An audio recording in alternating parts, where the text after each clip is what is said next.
வரைக்கும் எத்தனையோ case deal பண்ணிருக்கேன். But this is something peculiar.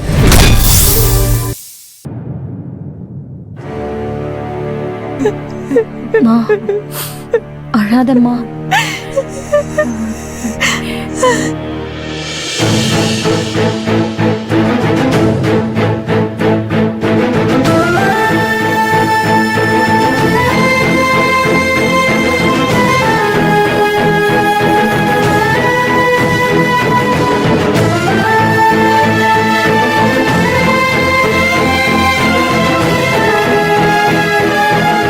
Doctor, he is Dr. Prabhakar. Hello, Doctor, sir. இவர் எங்களோட chief doctor Meiyazhagan. It's okay உட்காருங்க.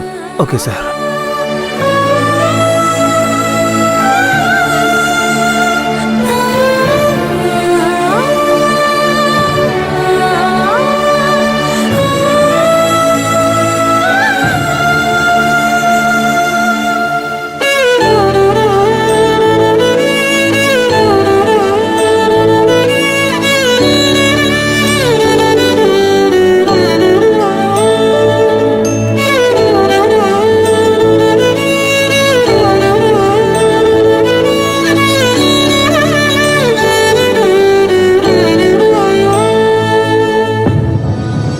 அப்பா, என்னப்பா ஆச்சு? இத்தனை வருஷம் கழிச்சு நான் உங்களை இப்படி ஒரு நிலைமையில பாப்பேன்னு நினைச்சு கூட பார்க்கலப்பா.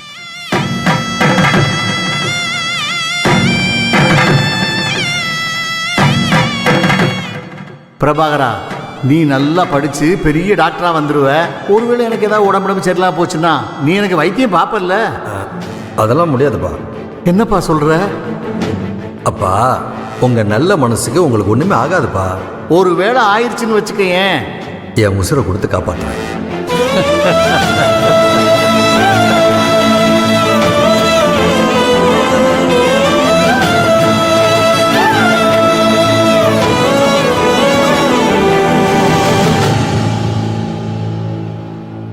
நீங்க சொன்ன மாதிரியே வந்துட்டம்பா.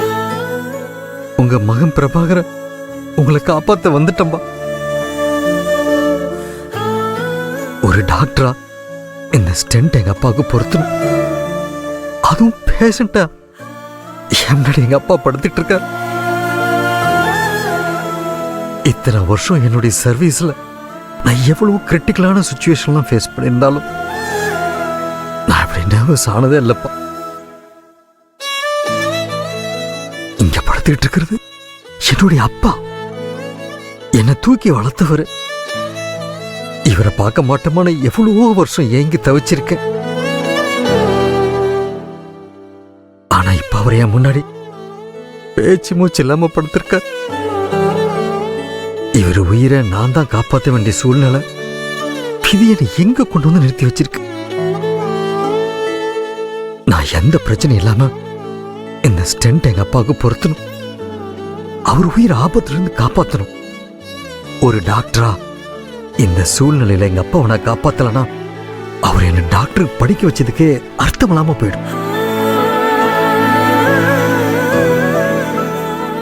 இப்ப செய்ய போற இந்த விதியை மீறிய விஷயத்துக்கு எனக்கு மேல இருக்கிற அந்த கடவுளுங்கிற சக்தி எனக்கு துணையா இருக்கணும்.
தாயே.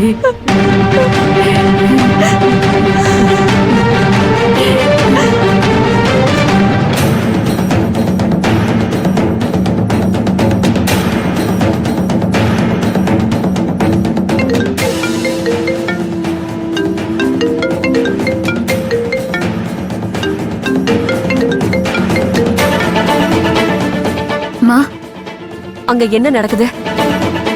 என்னென்னவோ நடந்துருச்சுமா.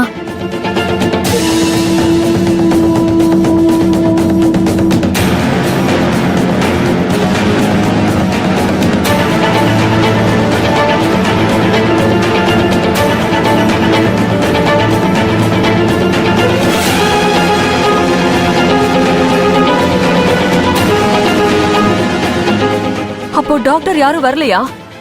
இல்லம்மா, கிட்டத்தட்ட தாத்தாவை காப்பாத்தவே முடியாதுங்கிற நிலைமையில அப்பாவே தாத்தாவை காப்பாத்த வந்துட்டாருமா.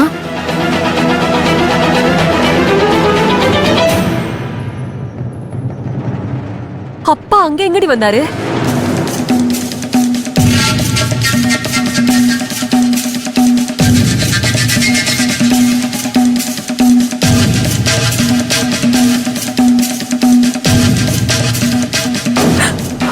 நான் அந்த முருகனை வேண்டிக்கிட்டு அபிஷேகம் பண்ணலான்னு நினைச்சிட்டு இருந்தேன். அந்த முருகன் உங்க அப்பாவுக்கு இப்படி ஒரு பிரச்சனை நடக்க போகுதுன்னு தெரிஞ்சு சரியான நேரத்துல கொண்டு வந்து சேர்த்திருக்காண்டி. இனி உங்க அப்பா உன் தாத்தாவை விட்டுற மாட்டாரு. எப்படியாவது போராடி உசுர மீட்டு கொண்டு வந்துருவாரு. ஆமாம்மா, அந்த நம்பிக்கையில தான் நானும் சாமி மேல பாரத்தை போட்டு அப்பாவை வச்சே தாத்தாவை காப்பாத்துறதுக்கான எல்லா ஏற்பாட்டையும் பண்ணேன். கடைசி நேரத்துல அப்பா மட்டும் இல்லைன்னா என்ன நடந்திருக்கும்னு நினைச்சு பார்க்கவே பயமா இருக்கு. ஆனா என்ன, 30 வருஷம் கழிச்சு அப்பா தாத்தாவை இப்படி பார்க்கும்போது அப்பாக்கு கண்டிப்பா மனசு வலிச்சிருக்கும். அவர் ஆபரேஷன் தியேட்டருக்குள்ள பார்த்ததும் கண்டிப்பா அப்பா ரொம்ப ஃபீல் பண்ணிருப்பாரு. ஏதோ ஒண்ணு இப்ப நல்லபடியா ஆபரேஷன் நடக்குதுல்ல? ஆபரேஷன் இல்லம்மா, ஸ்டென்ட் வைக்கிறாரு. ஏதோ ஒண்ணு நல்லபடியா நடந்து உங்க தாத்தா கண்ணு முழிச்சா சரி.